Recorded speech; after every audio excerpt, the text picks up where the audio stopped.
And if you're not willing to compromise, then there's never going to be a deal. You're building something that is about 90% of the value of everything that you own. But it's not just about the price. It's also about the terms. How quickly are you going to get that $1 million? Firms with strong second-tier management and transferable operations can achieve 20 to 30% higher enterprise values than otherwise owner-centric businesses. 20 to 30%, that's a lot of money if your company's worth $5 million. Welcome everybody to another episode of Built to Exit with me, your humble host, Jason Sisneros. And as usual, you know, I scour the known universe to find interesting, useful, and helpful conversations for you, the business owner, who have come to the intellectually superior conclusion that you are building your business to exit. Those of you that don't know that yet, watch a couple of episodes. You'll get up to speed. Our belief here at Built to Exit is that you should prepare. You're building something that is about 90% of the value of everything that you own. And at some point in time, our other punchline is everybody exits. None of us get out of this thing alive. So you should bet, it's better to prepare ahead of time because usually there's a lot of people that are depending on us and we don't want to leave them a mess. And so that's the morbid side. The positive side is that the more that you prepare for an exit, you don't have to get ready for an exit. People, it takes, I think in what I've seen, people wait far too long. They're like, oh, I'll sell when I'm ready. It never really works out that way. And so that's what this show is about. This gentleman that I've brought to the show today for you to meet, he's created a technology. He's got a very long, it's what we used to call back in the day. He's an OG, right?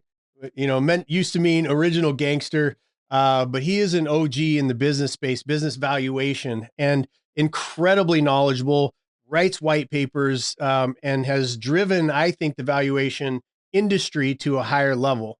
And by the way, we also operate on his technology. So when I find somebody like that, that's willing to have a conversation, obviously I want to bring them in. So I'm going to go ahead and bring him to stage right now. Please, everybody, welcome to the stage, Mr. Scott Gabehart. Welcome, brother. Thank you, Jason. Great to be here. Oh, it's my pleasure. I'm so glad you can make it. I know we tried to put this together. We're both busy men, and here we are. Here we are. So thank you for joining the show. Tell our audience a little bit about who you are and a little bit of your background so they know who they're talking to. Okay. Educationally, I have a bachelor's degrees in German and economics, master's degree in international business finance from a school called Thunderbird, 2.5 years in an economics PhD program at Arizona State University. I'm not a PhD. I didn't finish, but it was a great experience and enough to allow me to actually teach economics full time for 4 years. Work experience, I actually started as a corporate auditor working for Shearing Plow, a Fortune 100 company at that time, pharmaceutical, consumer goods. And then subsequent to that, I went to work for Motorola Electronics. And Shearing Plow took me to Europe. Motorola took me to Asia. So good experience. But after that, and then after teaching, I became a business broker, middle market specialist. And I did that for 6 years, leading up to 2000 when I first became a certified business appraiser. And I can tell you for sure that all of those experiences come in handy as a business appraiser. The corporate experience, teaching economics, all those things are helpful for sure. But where the rubber meets the road is when you're trying to get a deal done. And in my opinion, that probably is the very best way to learn about valuation, to negotiate a deal.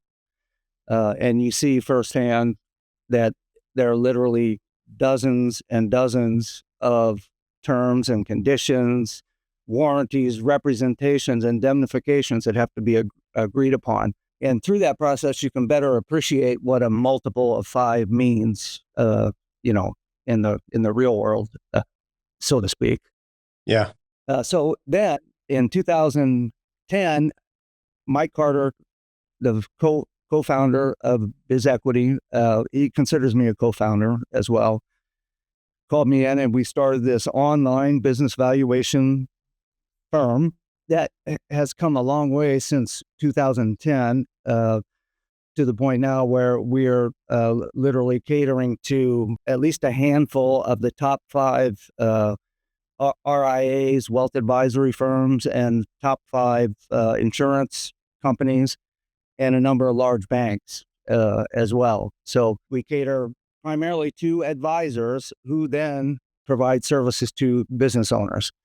But we also get business owners coming direct to our site to run a valuation. And I would say the unique strength of the BizEquity algorithm is that it truly is mimicking what I would do routinely in valuing privately held, owner-operated businesses, which is to say the concept of discretionary earnings is key. What's the pool of cash flow available to a hypothetical buyer coming in to work the business on a full-time business? That's ultimately, in many cases, what drives the value discussion. Not always, but certainly a lot of the times. So, as I said, we've come a long way. We started with the idea of being a business valuation platform, but we have just recently expanded that into exit readiness. And as we'll discuss, it is absolutely a no-brainer that every business owner should be planning for their exit wherever they are in their entrepreneurial history. I agree with that. I mean, that's why we built to exit. You know, it's one of those things. I had 3 sort of different types of exits. My first one was an involuntary exit, which is nobody wants to experience. You know, that's where you just run out of money and you're no longer in business.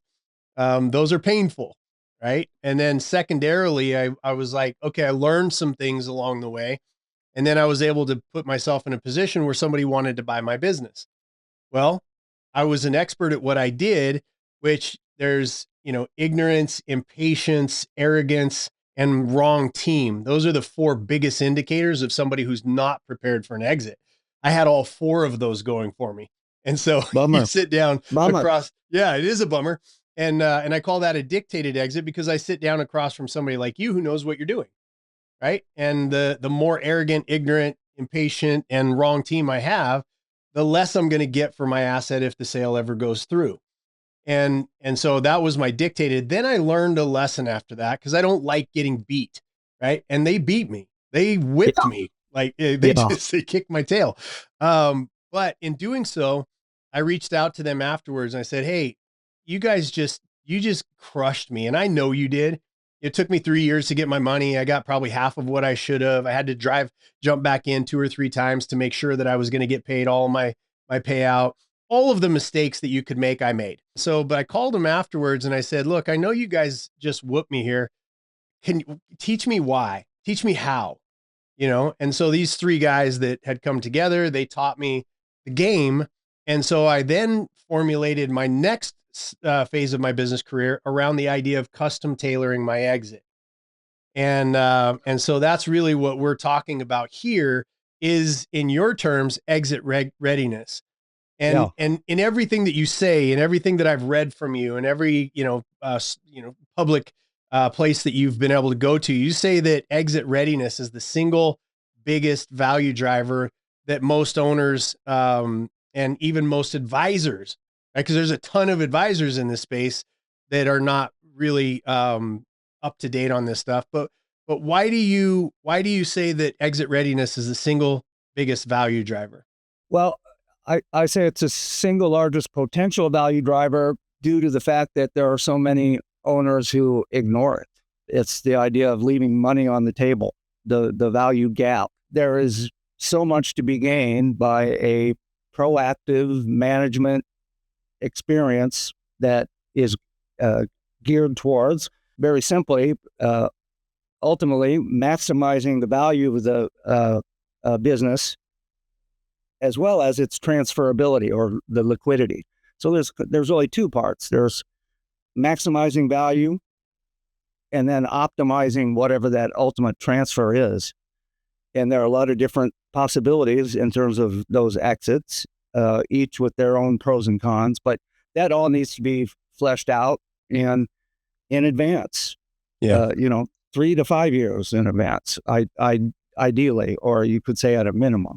So in terms of what we tell people that you want to position yourself, and again, all out of my experience, all out of my mistakes, what we tell them to do their best to get their arms around is three things: price, timing, and terms.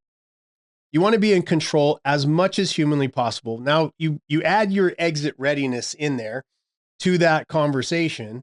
It feeds that concept really, really well.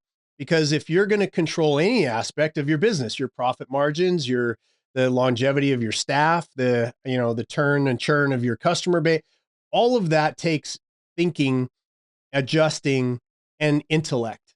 Right? You heard me at the beginning of the show. I say playing this game of business, it's an intellectual sport, and a lot of people play it on feelings and gut. Right? Another mentor of mine said, gut is giving up thinking. So when we start talking about the exit, the exit readiness, give me your definition of what that means. When somebody's exit ready, what does that mean to you?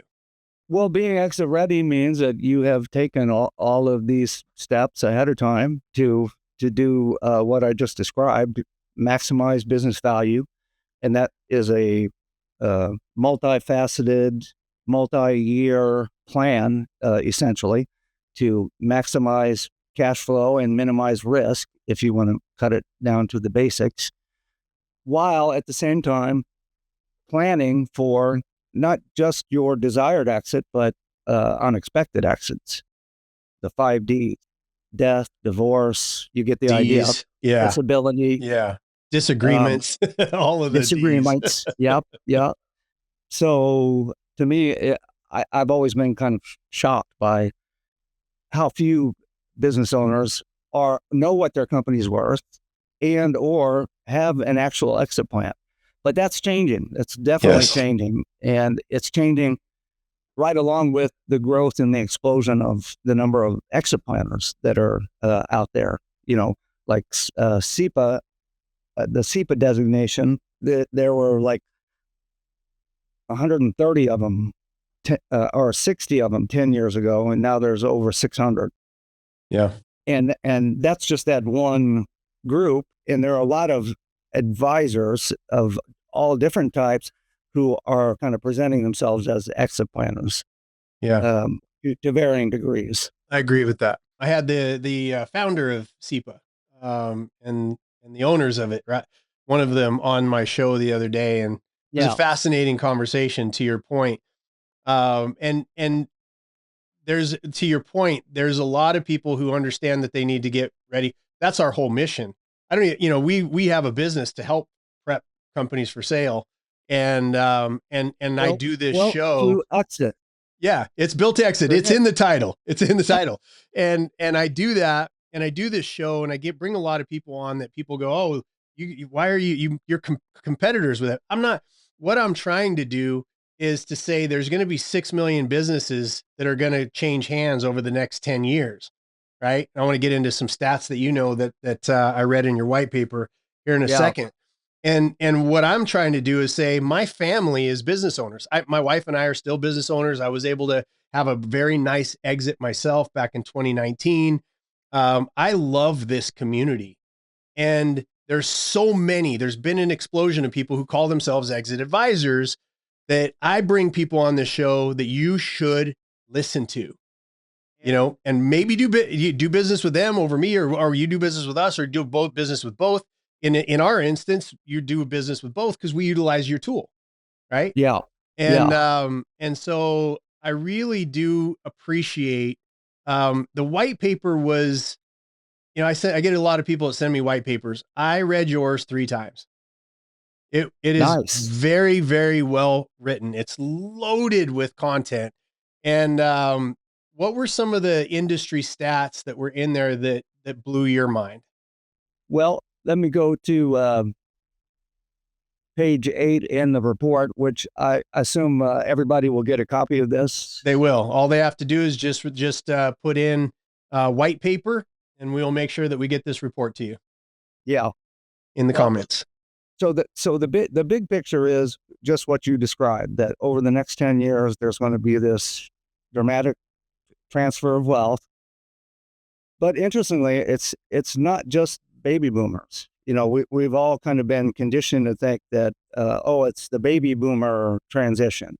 But if you actually look at the stats that are in the EPI study, other generations, Gen Z, millennials, Gen X, they are even more active in pursuing exit planning advice. Yes. So it's not just the baby boomers. And evidence of how it's already changed would be a statistic that during 2013, roughly 38% of business owners sought outside advice with respect to exit. 2023, that number is up to over 60%. So it's happening. It's going to be happening even more as we go forward, because again, it's not just the baby boomers. It's the other generations coming up behind. Younger owners demonstrate a greater inclination towards embracing exit planning. So they've been enlightened to it at a younger age, because 30 years ago, 20 years ago, exit planning wasn't really a big market. There were business brokers and advisors, but it's a different world for sure. 52% of millennials view exit planning as a top priority versus only 14% of baby boomers. So you don't necessarily want to be targeting the oldest. Maybe there'll be a quicker exit, all other things equal, as an advisor, let's say. 57% of baby boomers plan to sell their business in the next 5 years, but are unprepared in terms of a formal valuation and or estate plan. So only 1 in 4 have a valuation report, and 1 in 10 have an estate or exit plan. So that's pretty shocking. And I love that, because that's where, we signed on with your tool because for years and years, valuation is the very first step. We do a process called scan and name, right? We scan where you are so that we have a benchmark, right? Because there's no way to measure. A lot of consultants work on emotion. We don't work on emotion. We say, okay, where are you? Where do you want to go? Okay, if that's a feasible act, then let's get a valuation on where you are. And for years and years and years, $25,000 here, $45,000 there. It was 25. And then the time that it took for us to be able to get that valuation back, and they were good valuations. I'm not saying they were bad, but the time and the money and the effort and the energy. I'm a guy who's owned my own businesses, who owns my own business. I have a payroll to meet every single Friday, just like, still to this day. I sold, 26 businesses, 6,800 employees, but then I do what every other entrepreneur does. I'm going to keep working, because what else am I going to do with my life? Yeah. Right. And, but then we come across your tool, and we're able to do for our clients something, pretty much real time. Like once you get the right data and you get the right inputs and that kind of stuff, I can do that right off the bat, and we don't have to charge you anything, right? It gets us to work faster. It gets us to work faster, because knowing where you are is only one step of the plan. For years, like you said, 3 to 5 years, we work on 18 months to 3 years, but 3 to 5 years is really the wisest time frame to start thinking about this. Yeah. But when we're in that I've got to get to work. So I know where you are. Now I know where you want to go. That's going to inform the delta of the things that need to be worked on, and in what sequence. Right? Yeah. That's the whole idea of exit planning, is how are we going to get you to your specific outcome the fastest way possible? And that's where we aligned perfectly with what your tool does. And so I love it. Let's talk a little bit about the tool. You guys just added a new exit readiness module Yes. inside of your program. So tell us a little bit about that. Okay. Well, this represents our evolution from discovering business value and monitoring business value to optimizing business value. So the exit readiness, as we've used the term and as our module reflects, also goes to business value as kind of the heart of the matter. And we have a couple of different tools within our platform that help the business owner look to the future. There's something called potential value that we have, but then there's also exit value. So, and they're two different things. So the exit value page or questions and or page and or analysis is asking the question, what is it that you want to sell your business for when you're done? And therefore, how long will it take for you to get to that point? How many years? Yeah. So that conversation is very important. Now, there's also a valuation potential number that looks at what the current value is and then says, assuming typical average economic growth over the next several years, what's the potential value for the company?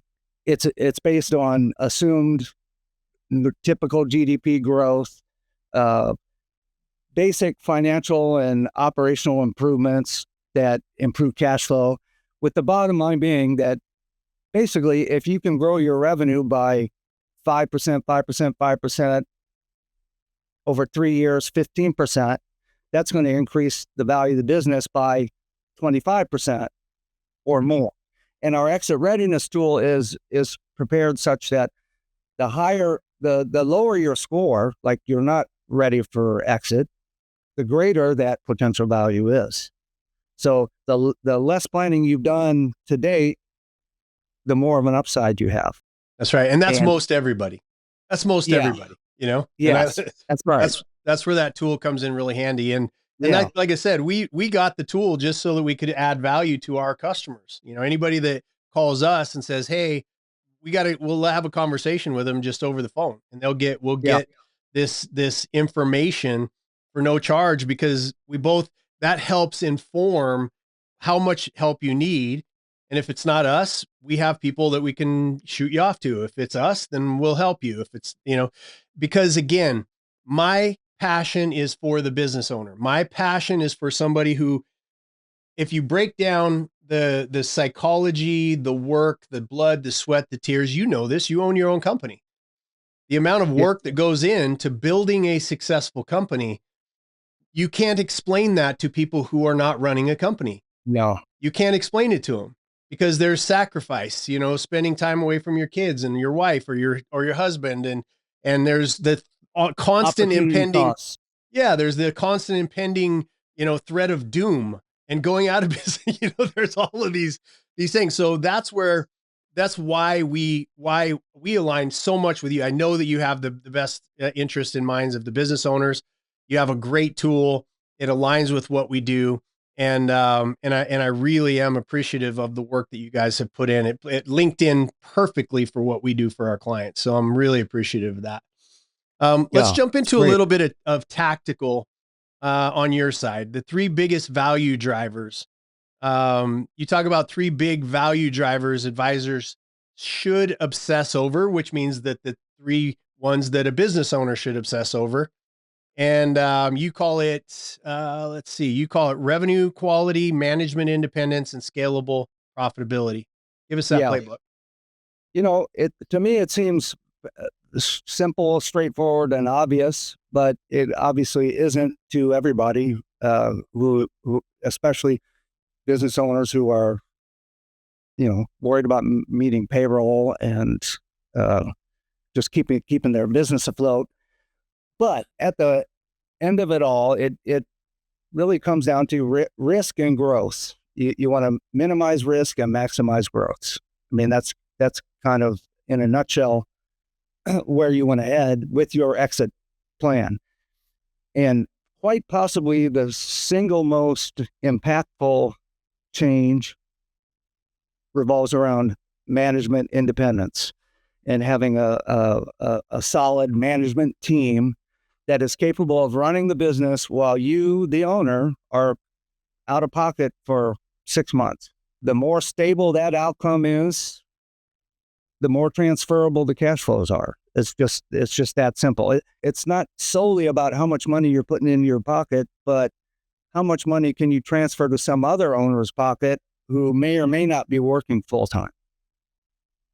So management independence, very important.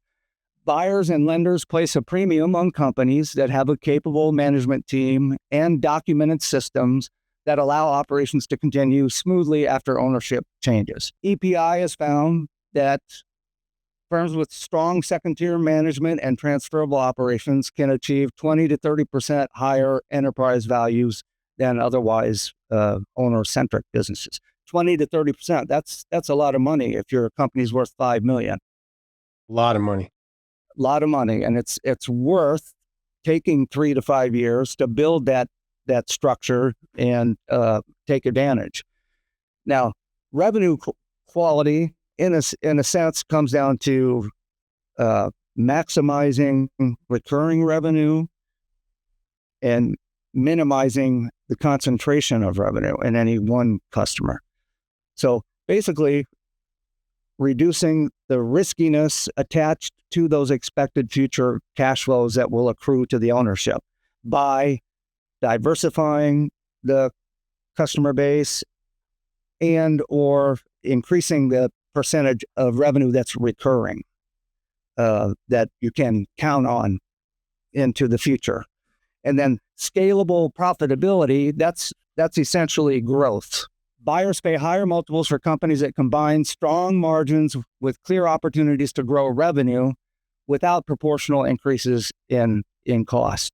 And companies that demonstrate this ability to grow faster and have higher profit margins absolutely sell for higher multiples, whatever you want to call it. GF Data calls it the quality premium, and they track it statistically. And it can be anywhere from 20% to 40%, that quality premium. Private equity research shows that 70 to 80% of enterprise value growth and successful exit comes from operational improvements and earnings expansion rather than financial engineering. So it's just, it's hard work. It's the hard work of expanding your business, scaling your business, adding a new location, buying new equipment, etc. Firms with higher EBITDA margins, strong returns, and demonstrated growth get higher multiples. Yeah. Period. Yeah. So if it helps to have somebody there to coach you in that direction, do it. I mean, even if you were to spend $25,000 to let's say a consultant who can increase your cash flow by 30%, every dollar of that incremental cash flow is going to put $4 to $5 to $6 back in the owner's pocket. Yes. So that $25,000 is nothing compared to what you can garner from doing these things and having a successful exit. Yeah, I love that. And no, we're not going to discount our rates to $25,000. Okay, 100,000. There you go. There you go. So let's talk about the multiples for a second, because when we talk about price timing in terms, a multiple is part of the terms area. And that's where business owners, especially ones that are uneducated or don't know, or they have a bad advisor with them, or again, arrogance, ignorance, impatience, and wrong team. They get killed here. So what's your current market read and a couple of real world examples of like some war stories maybe that you have on how terms can make or break an exit? Yeah, I would say the multiples go to the price. So if you're willing to pay 6 times earnings, that's the purchase price. Let's say $1 million. But it's not just about the price. It's also about the terms. How quickly are you going to get that $1 million? And under what scenario are you going to get that $1 million? It's one thing to get 90% cash at closing, like you can if your business is financeable through an SBA loan. That's great. You can get 90% cash at closing, but that's only due to subsidized lending by the federal government. But it's there. Definitely use it if you can, if your business is in that range. But terms, all those conditions, warranties, representations, they also can make or break a deal and ultimately determine what your actual final return is. And as a business broker, one of the best tools that I became familiar with and loved to use, even though it came with a little bit of risk, was earnouts. And overall, in the big picture thing, maybe 1 out of 8 sales have an earnout. And what is an earnout? An earnout is an agreement that ties the actual final purchase price to the actual future performance of the business. So if there is a gap between the buyer and the seller in terms of what they think the company is worth, one way to bridge that gap is with the earnout. And for example, I kind of specialized in the sale of tax, accounting, CPA practices, smaller practices. Every single one of those deals was based on an earnout. Yeah. It was 120% of expected collections, subject to an earnout, subject to what the actual final collections were. So there's risk, but it helps to bridge the gap when there's no other way. So I really like the earnout tool when it comes to trying to make a deal get to the finish line. Love that. Yeah, earnouts in my world, they're risky. They're risky, and it's a percentage of the percentage of people that actually get their full out. But this goes to your earlier point. The reason why only like 80% of the earnouts don't get paid, the reason why is because the business was not built to sustain that when that business owner went away, right? Yes. So exit readiness, now, if you do an earnout, it's going to be a more solid, because within reason that those earnings are going to continue. That's a great point. 100%. Yeah. Yes.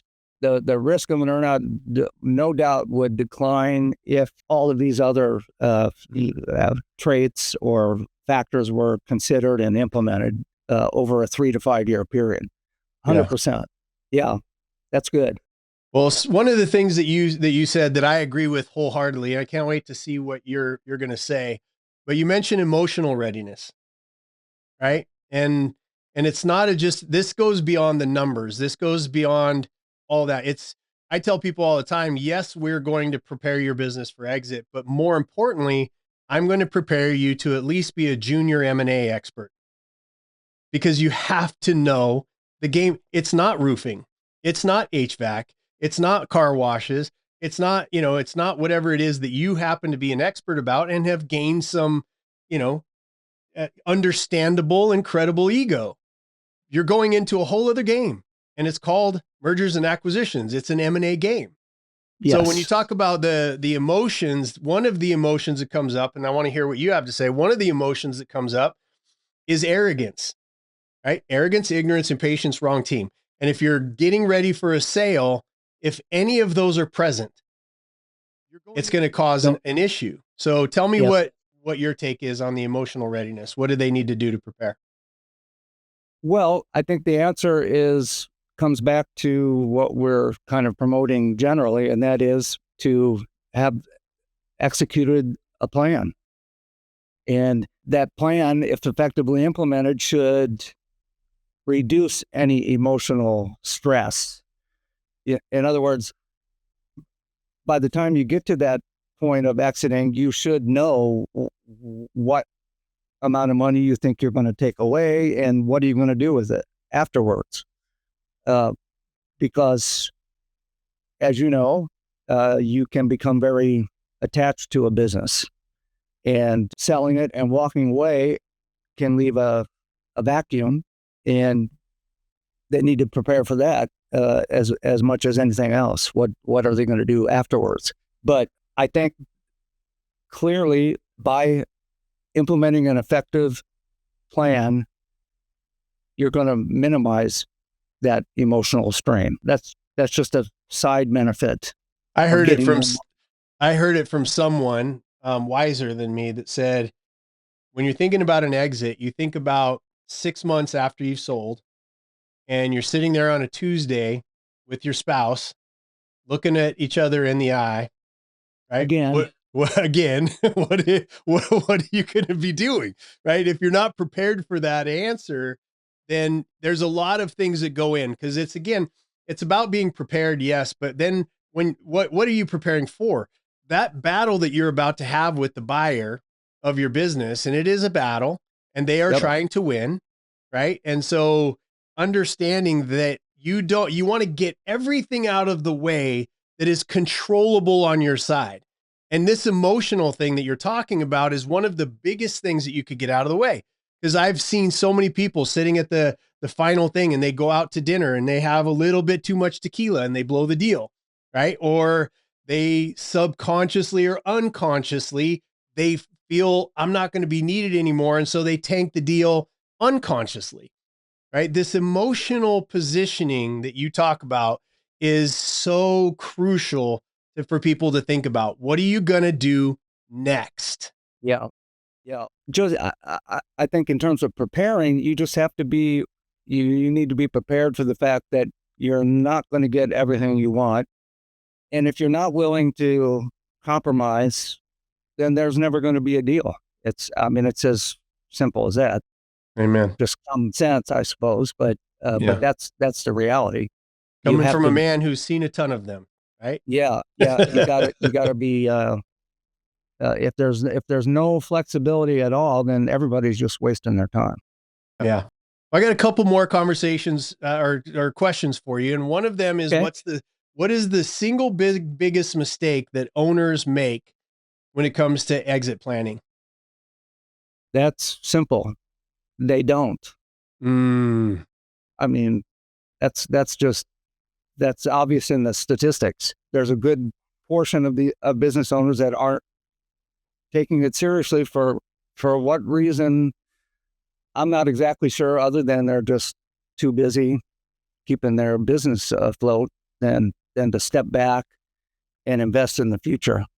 Yeah. So, but I think that is slow. As by the statistics, you can see that it's already changing. There's a much greater awareness now, for sure, as compared to 10 years ago, and especially 20 years ago or 30. Because I don't think that when I was working as an intermediary, I don't think there even were exit planners in the early 90s. Well, it's interesting you bring that up, because, right, you talk about millennials, the difference between millennials, baby boomers, Gen X.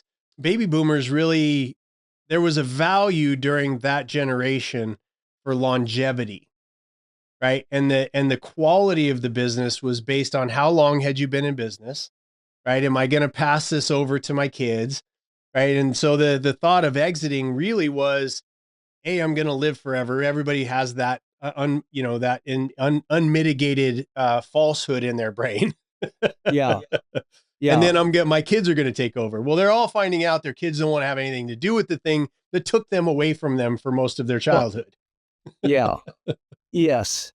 And when you realize that there really was no business brokerage industry until the late 70s. Yes.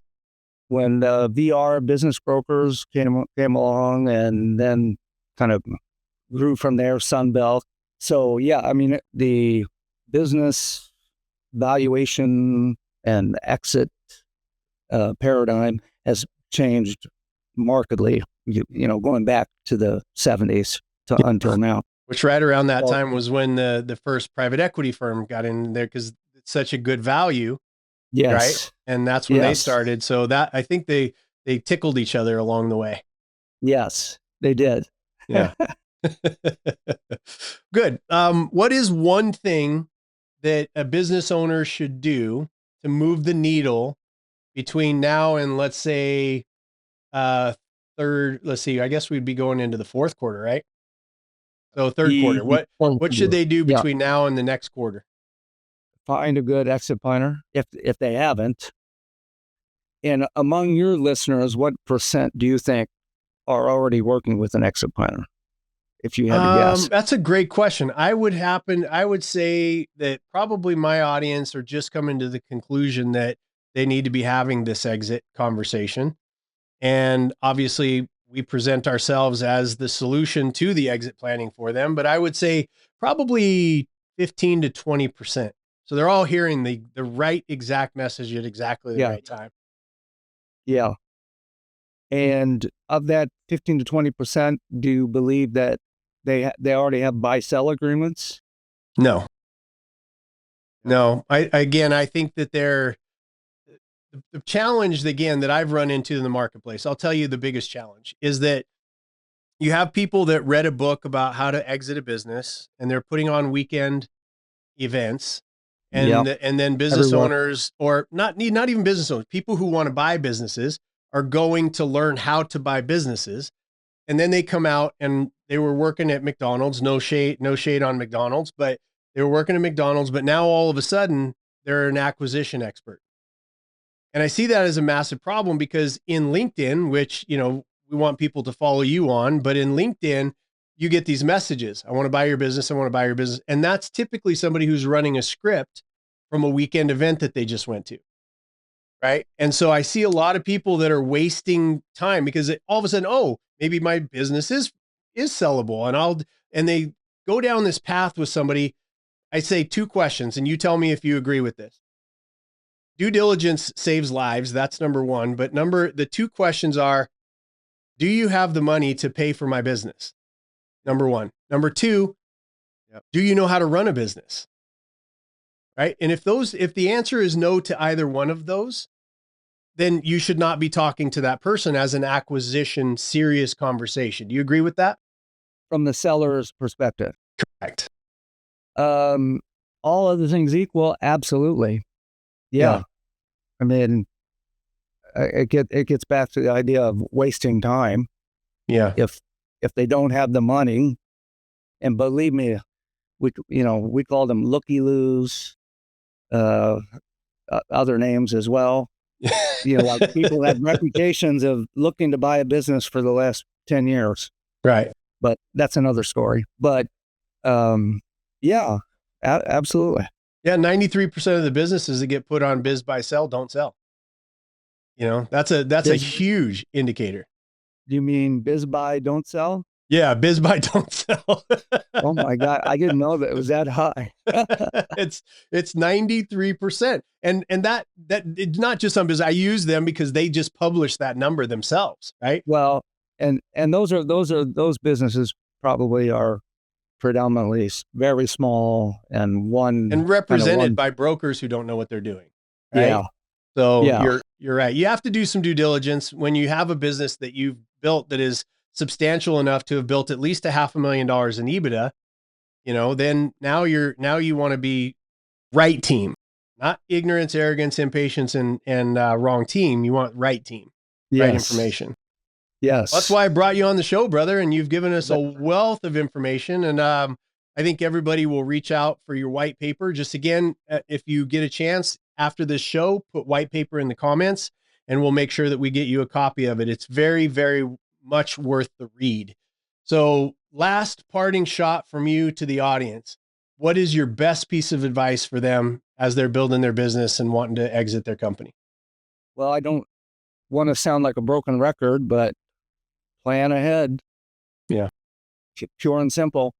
You got to start especially if you have multiple owners, you need to start right away with a buy-sell agreement to protect against those 5 Ds, if nothing else. You don't want to spend months or years in court trying to determine what a 10% interest of the business is worth. and all the money that goes with that. It can be very expensive. Be proactive.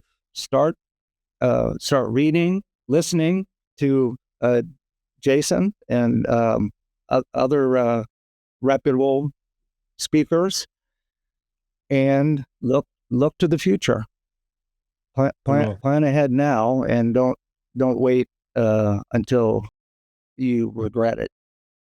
Pretty simple, really.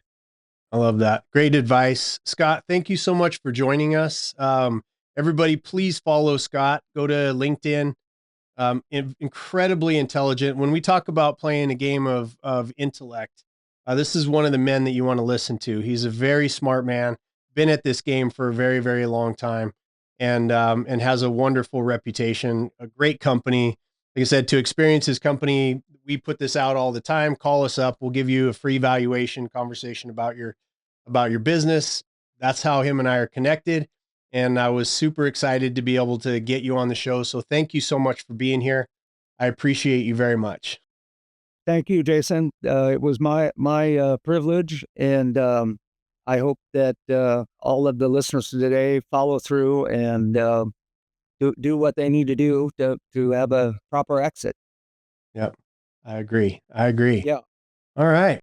Well, thank you everybody for watching this episode. Make sure, like you've been doing, I just want to give a big shout out for all of you that have been sharing this show. That means that the information and the people that I'm bringing to you and the conversations that we're having are valuable to you and your business, right? We want to make sure that we drill in the idea that everybody exits, right? Everybody is going to exit. So I want to make sure that you have the best information, that you're making the best decisions, whether you utilize us or you find somebody else that's reputable in the business. Just balance them against the information that we put out, right? Because that's all we want. We want to make sure that you end up with reputable people so that you don't take your life's work, the sacrifice, the risks that you've taken, and hand it off to somebody who may not care or be capable in order to shepherd you through one of the most significant interactions and transactions of your life. So thanks for being with us. Thanks for sharing the show. And we'll see you on the next episode of Built to Exit with me, your very humble host, Jason Sisneros. Ciao.